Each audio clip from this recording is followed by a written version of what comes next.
Hello, I am Erdem from Uvision. In this video we will learn the Superposition Theorem. It's another tool for us to analyze the circuits like node analysis and mesh analysis, but this is only valid if circuit is linear.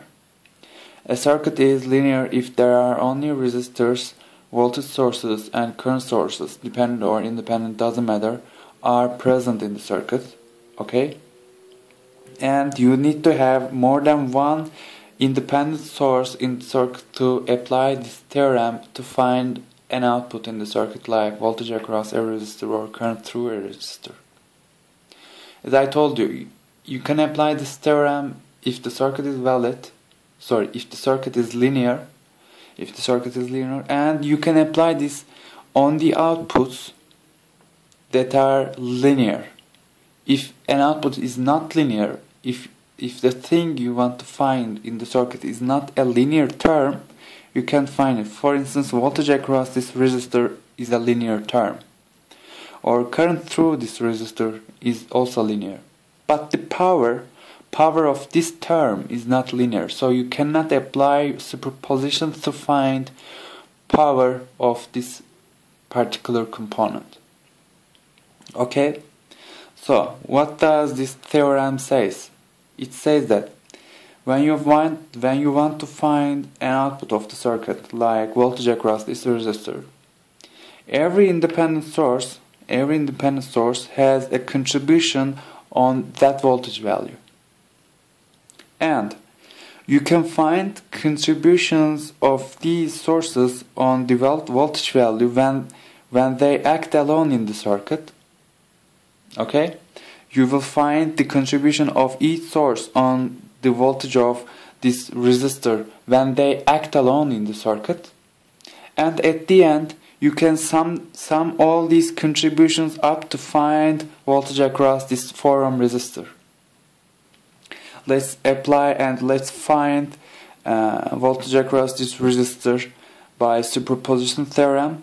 You can find it by node analysis and mesh analysis, but as I told you, it's another method to find us the output of the circuit. First step, we are trying to find the contribution of each source, so we need to kill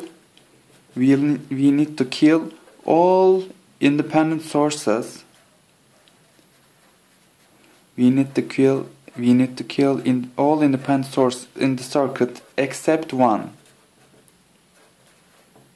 To find contribution of each when they act alone, we need to kill the rest sources. So this step provides that purpose. What do I mean by kill? What does it mean if I tell you to kill a voltage source? I mean that replace it by a short circuit. Very simple. When I tell you to kill a current source, I mean replace it by an open circuit. Alright? And one thing to notice is that you will not kill dependent sources if there are any in the circuit. Only independent sources. Second step. Find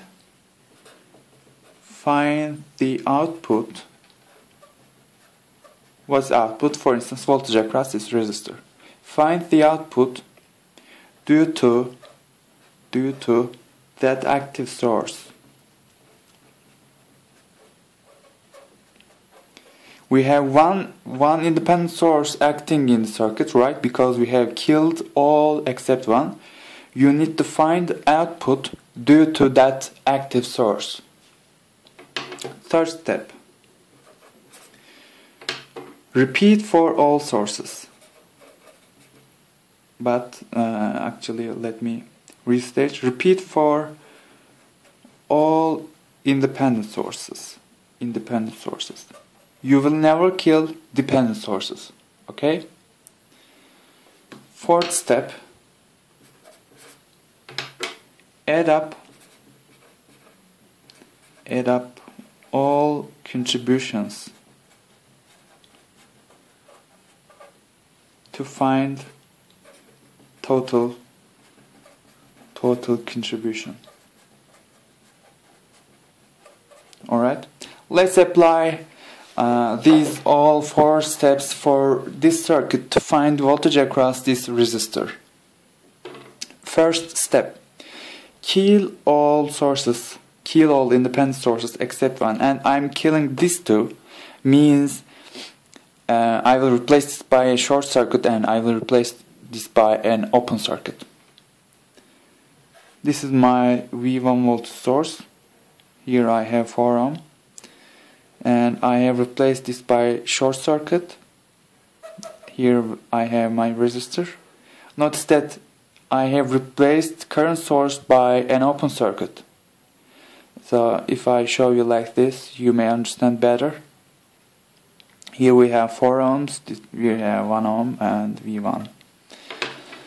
Finding voltage across this resistor is very simple, right? We need to multiply current by resistance. Current through it is actually V1 over 5, and if we multiply this by 4 we can get Vx. And notice the polarities.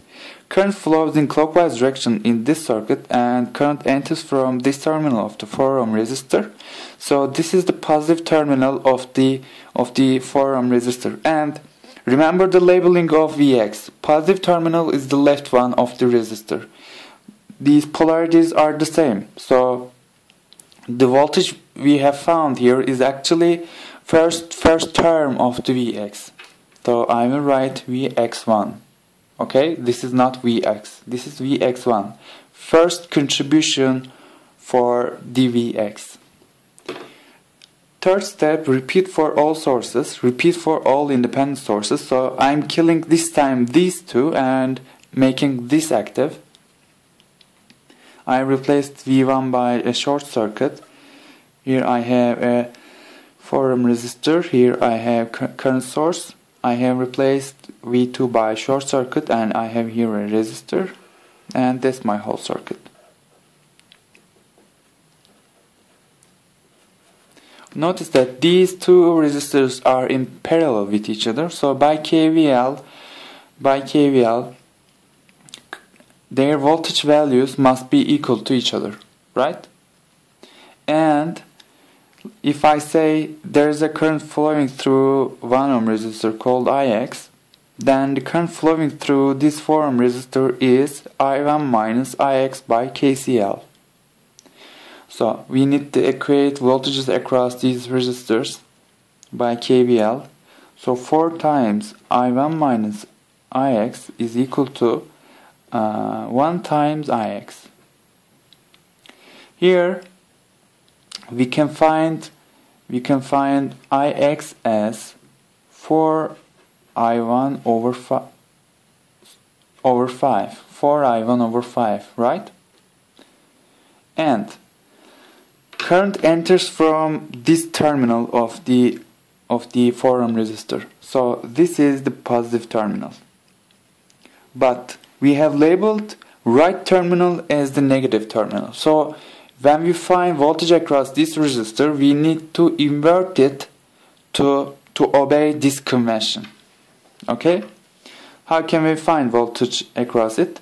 We will simply multiply resistance by current through it, which is I1 over 5. Okay? But we need to multiply it by a negative to obey the convention polarity. Okay. Last source, we will make this active and we will kill them. And I have replaced V1 by a short circuit. We have 4 ohm. I have made current source an open circuit. We have here volt source. We have here our resistor. This is 4 ohm plus minus V2 and 1 ohm. Notice current flows in counterclockwise direction in this circuit, and current enters from right terminal of the 4 ohm resistor, which means this is the positive terminal in this circuit, but our labeling wants this right terminal to be the negative. So when we find voltage across this resistor in this circuit, we need to invert the value to obey this convention. We will simply multiply current with the resistance. Current is V2 over 5 and multiply it by 4 to get a voltage difference, and multiply by a negative to obey this convention. And this is the third term of the voltage across this resistor in whole circuit. We are actually done. We have one last step, that is to add up all contributions to find the actual contribution. Vx is composition of three terms, which are Vx1, Vx2 and Vx3. And then Vx is first term is 4V1 over 5, 4 over 5 V1. Second term is minus 4 over 5 I1, minus 4 over 5 I1. And the third term is minus 4 over 5 V2, minus 4 over 5 V2. Alright, and that's how you find the voltage across this resistor in a linear circuit by superposition theorem. So that's all for this video. Thanks for watching.